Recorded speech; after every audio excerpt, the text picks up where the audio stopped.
अस्सलामुअलैकुम वरहमतुल्लाहि वबरकातुहू। नाज़रीन, ये Al-Shafa homeopathic centre number 111 YouTube channel की तरफ से हम हाज़िर हैं।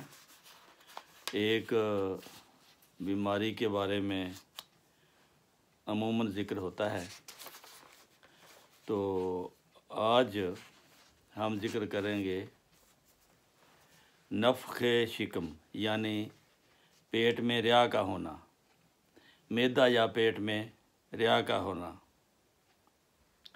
फ्लैटुलेंसी। ये अलामात ये सिर्फ़ एक अलामत है जो मुतअद्दिद अद्वियात में पाई जाती है। क्योंकि अकेली अलामत ख़ासी परेशान कुन और नुमायाँ है, लिहाजा इस अलामत के ज़रिए से ही अद्वियात का पता लगाने की कोशिश की गई है, जो बहुत हद तक कामयाब रही है। मंदरजा झैल चंद अद्वियात हैं जो मशहूर और मरूफ़ हैं। इसके अलावा बाकी अद्वियात अलामात के मुताबिक हैं। इनकी मेन अलामात मोटी मोटी अलामात हैं जो आम तौर पर जिनके मरीज़ पाए जाते हैं। एक है कार्बोवेज, दूसरी है चाइना, तीसरी है लाइकोपोडियम। इनका फ़र्क बहुत आसान है। कार्बोवेज के नफ़्ख़ का ज़ोर जो है वो मैदा के मकाम पर होता है, यानी पेट के ऊपर के हिस्से में, और लाइकोपोडियम का नाभ के नीचे के हिस्से में, कार्बोवेज का नाभ से ऊपर के हिस्से में। और जो चाइना है, इसका सारे पेट के साथ ताल्लुक़ है। हर वक्त पेट हवा से भरा रहता है। डकारों और रिया खारिज करने से कतन आराम नहीं आता। चाइना ख़ास अलामत ये है कि ना कार्बोवेज की मानद इसकी रूह बदबूदार होती है। कार्बोवेज की जो अखराज होता है ना, डकार से हो या दूसरे तरह से, वो बदबूदार होती है। और चाइना का बदबूदार नहीं होता। री इसकी बदबूदार नहीं होती, बल्कि बेबू होती है। अक्सर औक़ात गैर हज़मशुदा असहाल जो है वो लग जाते हैं, कानों में शैं शैं होती हैं। ये चाइना की अलामत है। कार्बोवेज की अलामत है कि इतनी बदबू होती है कि इंसान किसी सोसाइटी में बैठने के काबिल नहीं होता। दूध घी वाली अशिया तो कतन हज़म नहीं होती उसको। तो ग़िज़ा जो है वो सड़कर बदबूदार री बन जाती है। तो बस ये अमूमन ऐसे लोगों को होती है जो बिल्कुल परहेज़ नहीं करते और अपने मैदा का सत्यानाश कर लेते हैं।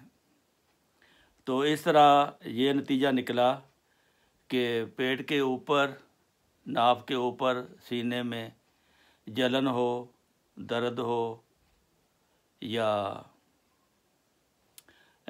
हवा हो, डकार हो, तो ऐसी हालत में फिर कार्बोवेज दवाई है। अगर यही अलामात पेट के नीचे है, जलन होती है और गैस है, फिर लाइकोपोडियम है। अगर सारे पेट में है तो वो चाइना है। ये कार्बोवेज की बदबूदार होती है और चाइना की बदबूदार नहीं होती। और लाइकोपोडियम की रूह जो है वो पेट को फैलाए रखती है। हर वक्त ज़ोरदार भूख लगती है जब, तो 2-4 लुक़मे खाने से पेट भर जाता है। और ज़ायका खट्टा, कब्ज़, पेशाब में सुर्ख रेत, ये अलामतें हैं।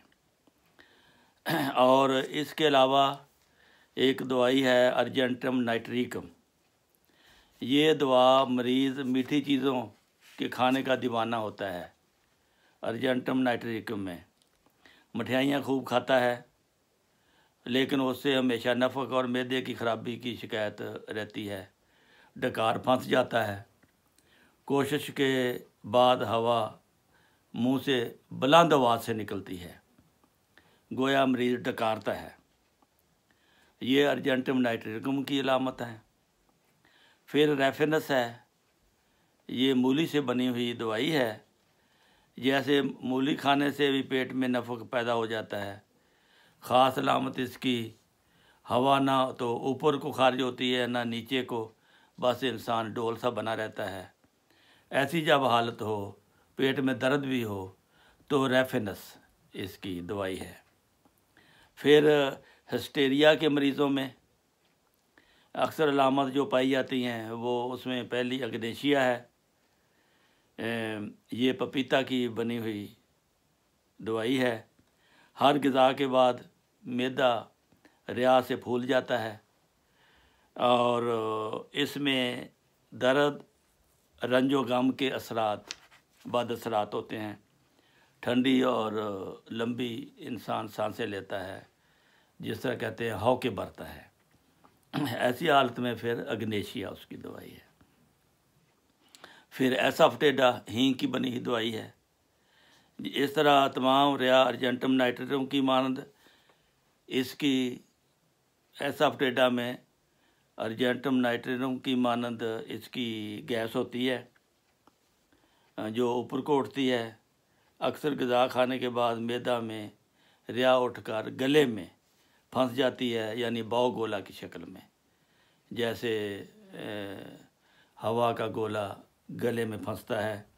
ये एसाफटेडा में भी होता है और अर्जेंटम नाइट्रिकम में भी होता है। फिर नक्स मॉस्कीटा। नक्स मॉस्कीटा ये जायफल एक देसी दवाई है, उससे बनती है। ज़रा सी ग़िज़ा के बाद पेट फूल कर कुप्पा हो जाता है।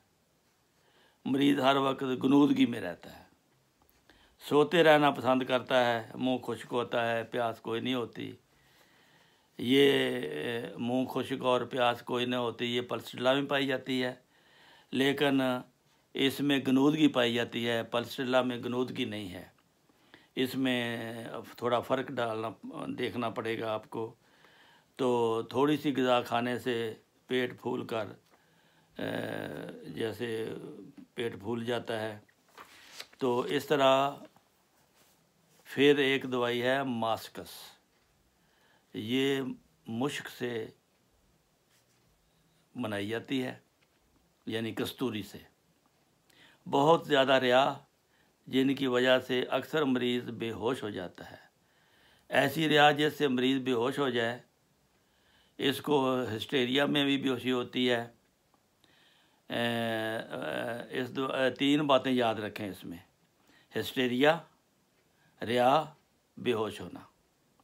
ये तीन चीज़ें मिल जाएं तो उसकी दवाई है मॉस्कस। मरीज़ को दिमागी अलामत भी हों, पेट की अलामत भी हों और बेहोशी भी हो, तो होश आने पर पानी वगैरह छिड़कते हैं, फिर होश भी आ जाता है। फिर कभी ऐसा होता है तो ऐसे मरीज़ को मास्कस देते हैं। तो ये हैं अद्वियात जो गैस पैदा करती हैं, और गैस पैदा हो तो ये दवाई इन अलामत के तहत देते हैं। और एक पल्सटिला दवाई है। पल्सटिला जो है वो मुरगन अशिया के खाने के बाद जब रिया पैदा हो तो फिर पल्सटिला है। अगर केज़े, घी, मक्खन ये खाने के बाद पराठे, देसी घी या तेल, यानी कि मुरगन जो फैट वाली हों, तो उनको हज़म करने के लिए अगर खाने से रिया पैदा हो जाए तो फिर उसका इलाज है पल्सटिला। एक बड़ी दवाई है नक्सवामी का। ये यूनानी एलोपैथिक अद्वियात का कसरत इस्तेमाल, मसालादार चीज़ों का इस्तेमाल, शराब कबाब की वजह से अगर रिया और बदहज़मी है तो नक्सवामी का इसकी दवाई है। फिर एक दवाई है काली कारब। पेट में रिया और कलौंजी दर्द, रिया भी हो और दर्द भी हो, जैसे कालू संत में होता है, यानी पेट को हाथ या किसी चीज़ से दबाने से आराम आता है। कलौंजी हालत में कालू संत वगैरह भी दें, और दर्द के बाद काली कारब, क्योंकि मजाजी दुआ है और बार बार वाक़या होने वाले कलौंजी दर्दों में काली कारब बेहतरीन दवाई है। कालू संत यहाँ काम ना करे। कालू संत जो है वो कौड़तुमे की दवाई बनती है, लेकिन ये फ़ायदा इसका अरसा कम होता है। अगर उसके बाद ये बार बार वाक़या हो दर्द, फिर मुस्तकिल तौर पर दूर करने के लिए काली कारब देते हैं। ये थी आज की रिया के बारे में चंद अद्वियात। इनका आप मुताला करें और घर में ही अपने मरीज़ों का इलाज करें। अल्लाह ताला सबको हर किस्म की बीमारी से बचाए रखे। अस्सलामु अलैकुम वरहमतुल्लाहि वबरकातुहू।